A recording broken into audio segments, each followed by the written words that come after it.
Here with me today, I have Sarah Nidek, Senior Associate of HR Law. HR Law is a sister company of HR Business Assist.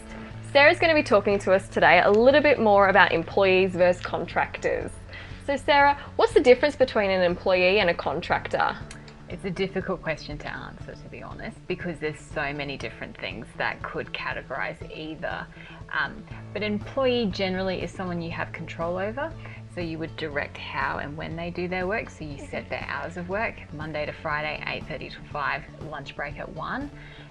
They get leave entitlements, annual leave, sick leave, and they can participate in things like an incentive scheme or have a bonus or commission structure. A contractor is someone who works for themselves, whether you're engaging with a company or an individual, so they have control over how they do the work themselves. There's an element that you can control. For example, if you're getting someone to build a wall for you, you can tell them where you want it, but you can't tell them how to do it, what hours they're going to be there, when they can take their lunch break. They have a lot of control and responsibility over that. So that's one of the main things that distinguishes the two. What should you do if you don't know if you want to put someone on as an employee or a contractor? The first thing is to think about what they're doing for you and how you're already thinking about the role. Most times people come to me and they'll say, I would like to employ a contractor. You can't employ a contractor, you engage with them. So you're already clearly thinking about them as an employee.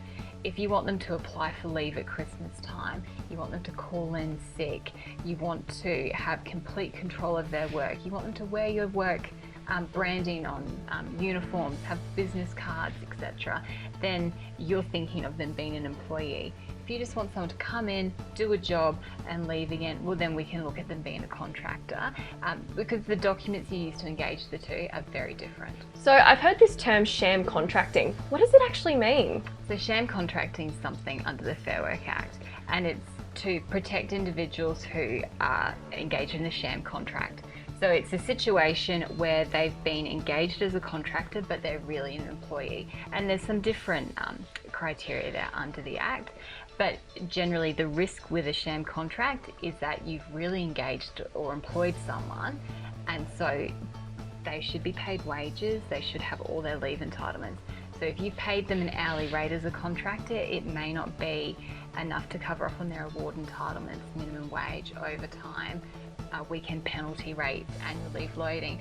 So the risk is the Fair Work Ombudsman investigates, or the individual themselves makes a complaint, and you're then doing a full audit of their history with you and potentially up for quite a lot of money in back pay. And there's penalties under the Act as well for engaging in sham contracting. All right, look, that's all we've got time for today, Sarah. Thank you so much for talking to us about employees versus contractors.